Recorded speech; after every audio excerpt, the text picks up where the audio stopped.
Olá, meu amigo, minha amiga, seja muito bem-vindo a mais um editorial do nosso canal. E a gente já começa com bomba das pesadas, viu? Pois é, a Câmara dos Estados Unidos mandou um ofício acionando a OEA sobre as decisões do Alexandre de Moraes. Matéria que você vai conferir comigo agora é a matéria do jornal Metrópolis, do Paulo Capelli. Câmara dos Estados Unidos aciona a OEA sobre decisões de Moraes. Não sei se vocês sabem, já existem decisões, ou melhor, pedidos e ações contra o ministro Alexandre de Moraes protocoladas na OEA. Inclusive, um grupo de deputados brasileiros da oposição entraram com esse pedido contra o Alexandre de Moraes. Pessoas que estão lá nos Estados Unidos, o Alan dos Santos, dentre outros, já foram até ouvidos. E esse processo contra o Alexandre de Moraes e as decisões do STF está correndo na OEA já.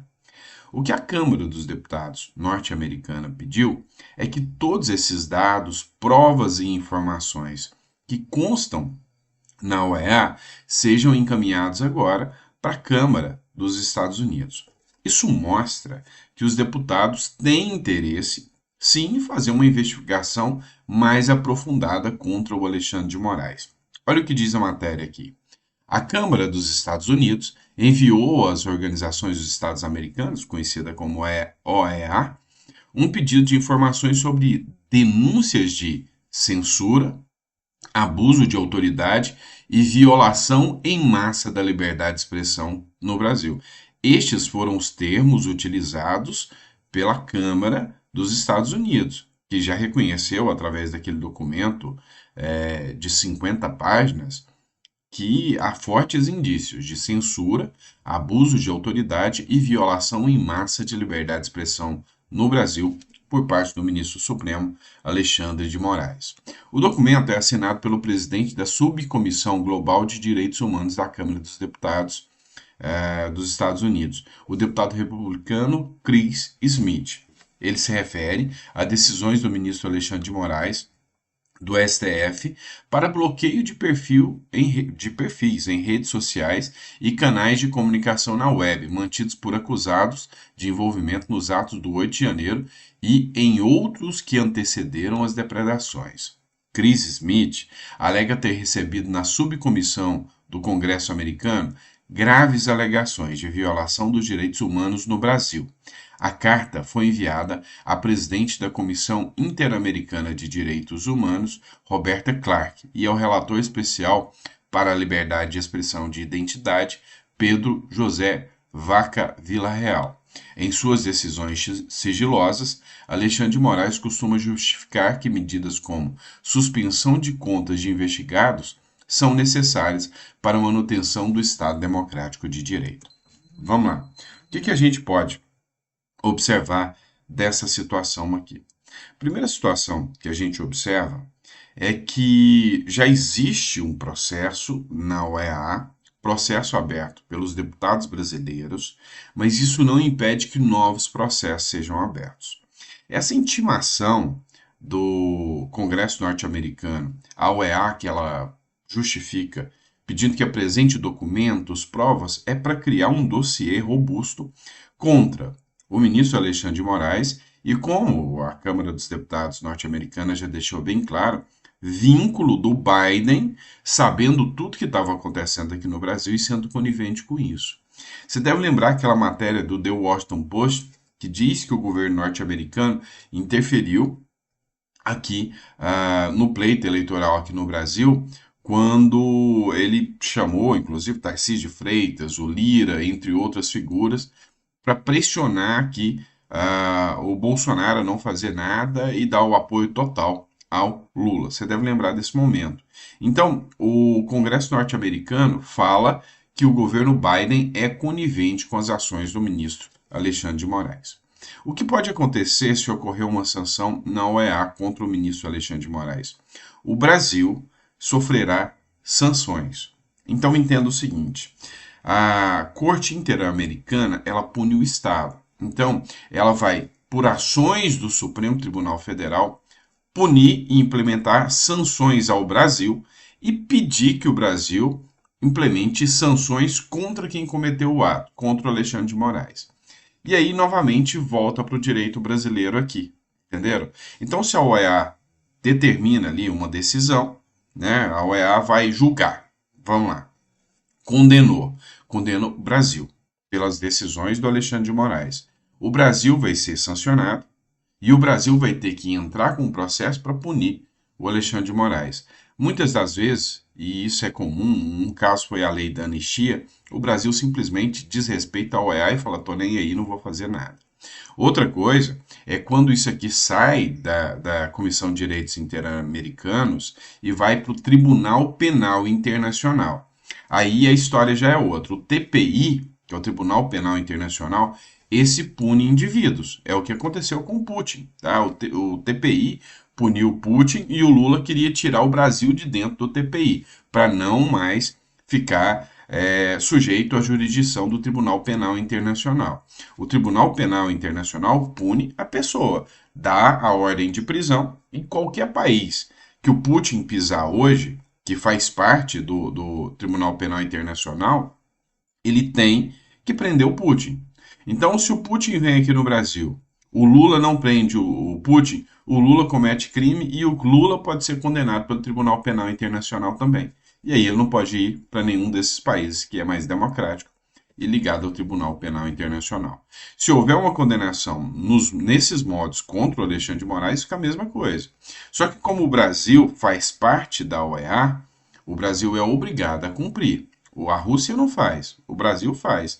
Se vem uma ordem de prisão do Tribunal Penal Internacional contra o Alexandre de Moraes, aí o Brasil aqui é obrigado a cumprir essa ordem, sob pena de ser sancionado, entendeu? Então, assim, a situação vem se agravando cada vez mais. Por enquanto, como eu disse para vocês, é uma denúncia na OEA. OEA, lembra vocês, é violações dos direitos humanos. O que o ministro Alexandre de Moraes está sendo acusado é de violação dos direitos humanos. Outro caso da OEA, já que a gente mencionou aqui. Vítimas de tortura na Venezuela testemunham perante a OEA. Me chamou muita atenção essa matéria do antagonista, e eu vou fazer uma leitura rápida aqui, só para alguns trechos, para vocês entenderem, porque tem muita gente que pensa que Venezuela não é aquela tortura mesmo, ele só persegue um político aqui, persegue um político ali, pensa que Venezuela é a situação jurídica que nós estamos vendo no Brasil hoje. Deixa o presidente inelegível, caça o mandato de um ou outro, e todo mundo pensa que é só isso, né? Não, lá é assassinato mesmo, lá é tiro, lá é tortura pesada. Vamos lá, olha só, matéria do O Antagonista. Vítimas de tortura na Venezuela testemunham perante OEA. Olha um trecho de uma fala. Deram-me choques elétricos nas costas e no peito. A carne caiu em pedaços, pude ver os tendões dos meus pés, disse o ex-preso político Jesus Alemão. Tá? É nesse nível. Tá? Vítimas de crimes contra a humanidade na Venezuela testemunharam perante a Comissão da Organização dos Estados Americanos. Olga Gonzalez, esposa de Leonardo Gonzalez, assassinado por funcionários do Estado venezuelano, bem como os ex-prisioneiros do regime de Maduro, Jesus Alemão, Nixon Leal Toro e Luiz de la Sota, prestaram depoimentos à OEA, em resposta ao pedido das Nações Unidas ao Tribunal Penal Internacional.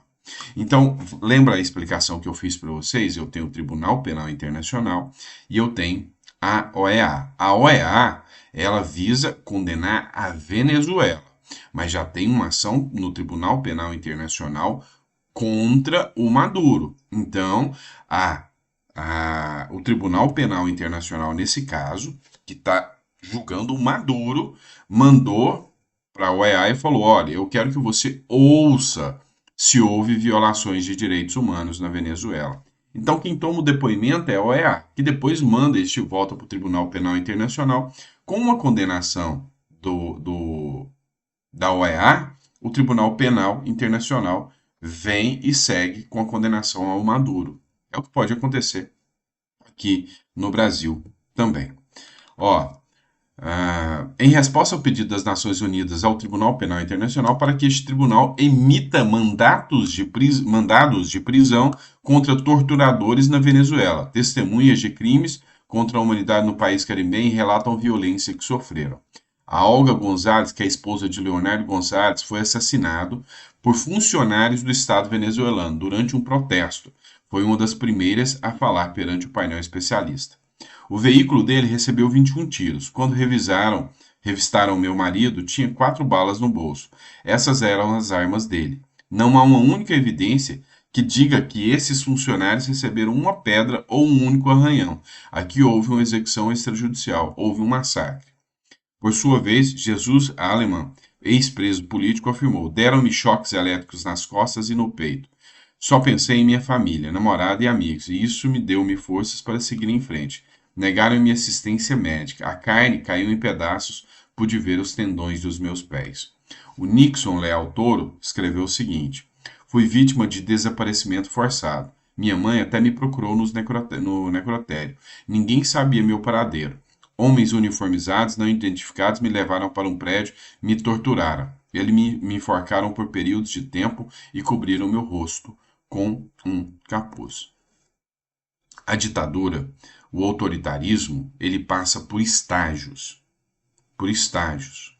E esse é um estágio mais avançado da ditadura. Todo mundo gritou, alertou. É uma ditadura. A Venezuela é uma ditadura. Estão censurando, estão caçando presos políticos. E passou dessa fase sem que ninguém fizesse nada. Aí já entra na nova fase, onde as pessoas desaparecem, onde as pessoas são torturadas, onde as pessoas morrem. Pois é, a gente está onde? Qual o lugar que o Brasil se encontra? Primeira fase? Como que está essa situação? Porque as denúncias já estão sendo feitas. Então, é hora, sabe, do Brasil abrir os olhos e preocupar um pouco mais sobre tudo isso que está acontecendo. Tá bom? É isso, pessoal. Grande abraço, fiquem com Deus. Vejo vocês no próximo editorial.